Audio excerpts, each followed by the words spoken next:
হাততালি আমি বুঝতে পারলাম, ভালোবাসার হাততালি, তাই তো? এত ভিড়ে মনে হচ্ছে না, আবার কেউ কেউ হাত রাখছে, মানে বুঝতে পারছি না আমি যে কেউ গালাগালি দিচ্ছে বাপ মা তুলে নাকি, আই ডোন্ট নো।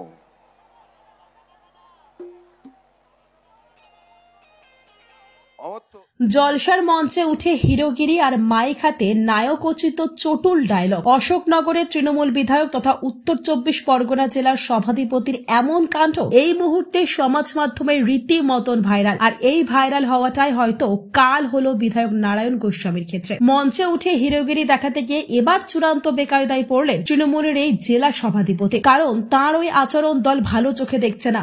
ইতিমধ্যে তৃণমূল শীর্ষ নেতৃত্বের তরফে তার বিরুদ্ধে ব্যবস্থা গ্রহণের নির্দেশ দেওয়া হয়েছে। সংবাদ মাধ্যমের সামনে এমনটাই জানালেন রাজ্য তৃণমূলের সহ সভাপতি জয়প্রকাশ মজুমদার।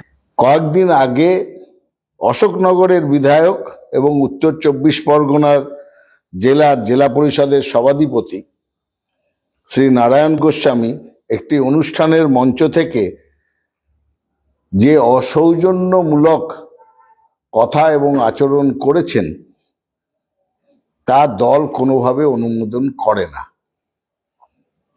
জেলা শৃঙ্খলা রক্ষা কমিটি এই বিষয়ে প্রয়োজনীয় পদক্ষেপ নেবে, এটাই আজকের বিষয়। কারণ তার আচরণ দলের ভাবমূর্তির সঙ্গে খাপ খায় না।